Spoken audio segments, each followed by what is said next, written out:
حمزہ ناصر official Islamic channel کو like subscribe کریں۔ ساتھیاؤ، میں اور آپ آج کی اس بزم میں یہ پختہ عزم کر کے اٹھیں کہ آج ہم خود بھی اور اپنی اولاد کو بھی، اپنے دوستوں کو بھی، میرے والد گرامی فرمایا کرتے تھے جس سے دوستی ہو نا اس کی انگلی پکڑ کے دین کی راہ پہ لے آؤ، یہ دوستی کا حق ہے۔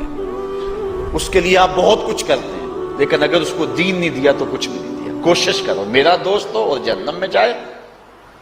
والدین بچے کے مستقبل کے لیے کتنی کوشش کرتے ہیں، لاکھوں روپیہ لگاتے ہیں مستقبل ٹھیک ہو تو، کرتے ہیں کہ نہیں کرتے؟ یونیورسٹیوں کے اندر، کالجوں کے اندر کتنی بھاری فیسیں بھرتے ہیں، کیوں اتنا کچھ کیوں کر رہے ہو؟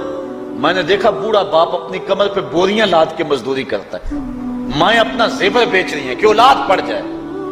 میاں اتنا کچھ کیوں کر رہے ہو؟ جی مستقبل ٹھیک ہو جائے۔ یہ مستقبل کتنا ہے؟ 20-25 سال کا، اور جو اصل مستقبل ہے اس کی فکر ہی نہیں کسی کو۔ اصل مستقبل تو وہ ہے، اللہ اکبر، بیرون ملک جائے بیٹا تو ماں کہتی ہے بس دعا کرو کہ میرا بیٹا خیریت سے پہنچ جائے۔ بیٹی کی شادی کرتی ہے تو ماں کہتی ہے دعا کرو کہ اپنے گھر میں اس کو چین مل جائے۔ کسی کا انٹرویو ہوتا ہے، لوگ کہتے ہیں جناب دعا کرو کہ اس انٹرویو میں وہ کامیابی سے گزر جائے۔ میں کہتا ہوں جب قبر میں اترتا ہے پھر کسی نے آ کر کبھی نہیں کہا کہ دعا کرو مشکل گھڑی آ گئی ہے خیریت سے گزر جائے۔ اصل امتحان تو یہ ہے، اگر اس امتحان سے گزر گیا تو کامیابی اور بامرادی۔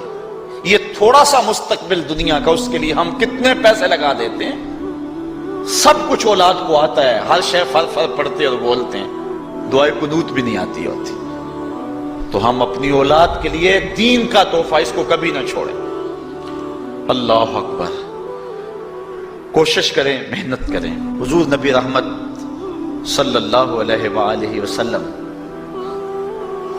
نے ان بد عمل واعظین کی بات بھی کی ہے کہ جو لوگوں کو نیکی کا حکم دیتے ہیں اور خود اس پہ عمل نہیں کرتے۔ آج ہمارے کچھ واعظین لوگوں کو تو واعظ و تلقین اور نصیحت کرتے ہیں اور خود نماز میں سخت سستی کا ارتکاب کرتے ہیں، اور جس سے قوم کے اندر نماز میں سستی عملاً پیدا ہو جاتی ہے۔ کوئی عرس کی تقریب ہو، کوئی محفل نعت ہو، کوئی جلسہ ہو، کوئی شادی کی تقریب ہو، نماز کے وقت کا پورا خیال رکھا کریں اور اس بات کا لحاظ رکھا کریں۔ بلکہ ہمارے ہاں ایک عجیب سا فیشن ہے اور عجیب سی بات ہے، میں بڑا حیران ہوا کرتا ہوں کہ عشاء کے بعد جب جلسے ہوتے ہیں نا ہمارے مساجد کے اندر، تو مغرب سے اعلان شروع ہو جاتا ہے آج رات فلاں صاحب خطاب فرمائیں گے، اور پھر جب نماز عشاء ہوتی ہے تو ہمارا نقیب محفل کھولتا ہے لاؤڈ سپیکر اور وہ اعلان کرتا ہے حضرات جماعت ہو چکی ہے، اب مسجد میں آ جائیں۔ یعنی یہ نماز کو ہلکا کرنے والی بات ہے۔ انہوں کو کہا جا رہا ہے کہ بلکہ بعض تو کہہ دیتے ہیں جس کا تمہیں ڈر تھا وہ گزر گئی ہے، اب آ جاؤ۔ کیا لینا ہے جلسے میں آ کر اگر نماز ہی نہیں پڑھنی ہے تو؟ ممبر و محراب کے جو ذمہ دار ہیں ان سے جو ہے وہ عجیب و غریب قسم کی جو ہے وہ حرکات سکنات سرزد ہو رہی ہے۔ یہ جو جاہل نقیبوں کا ایک غول آ گیا نا، یہ بھی ایک بہت بڑی مصیبت ہے۔ ایک تو بے تحاشا القاب، دوسرا دین کی روح سے ناآشنائی۔ وہ کسی نے کہا تھا نا کہ پہلے حضرت غوث پاک ولی بناتے تھے، چور سے کتب بناتے تھے، آج کل ہم بناتے ہیں۔ کہا تم کیسے؟ کہا ہمیں پتا ہوتا ہے یہ چور بیٹھا ہوا ہے، کہتے ہیں غوث زماں اور کتب دوران۔ بے تحاشا اور بے تکا انداز، اور پھر دین کی روح سے یہ ناآشنائی کہ باقاعدہ اعلان ہوتا ہے جناب جماعت ہو چکی اب تو آ جاؤ۔ تو کیا کرنا ہے ساری رات جاگ کے اگر عشاء کی نماز ہی نہیں پڑھی تو نماز کو ہلکا کیا گیا ہے۔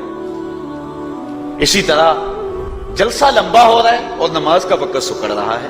ان چیزوں کا التزام کرنا ہے، ہم نے کوشش کرنی ہے۔ اور یہ بھی ایک مصیبت ہے کہ دربار بڑا اونچا ہے اور مسجد کے اندر جانوروں کی بینٹیں پڑی ہوئی ہیں۔ حیثیت تو مسجد کی ہے، دربار کی تو ثانوی حیثیت ہے۔ دربار پہ 3 کروڑ روپیہ لگا ہوا ہے اور مسجد میں چٹائیاں بھی موجود نہیں۔ اپنے بھی خفا مجھ سے ہیں بیگانے بھی ناخوش، کہ زہر حلال کو کبھی کہہ نہ سکا کند، بات وہی کہتا ہوں سمجھتا ہوں جسے حق، میں ابلہ مسجد ہوں نہ تہذیب کا فرزند۔ بے تحاشا اور بے تکا انداز، اور پھر دین کی روح سے یہ ناشنائی کہ باقاعدہ اعلان ہوتا جناب جماعت ہو چکی اب تو آ جاؤ. تو کیا کرنا ہے ساری رات جاگ کے اگر عشاء کی نماز ہی نہیں پڑھی تو نماز کو ہلکا کیا گیا ہے. ایم حمزہ ناصر آفیشیل اسلامک چینل کو لائک سبسکرائب کریں.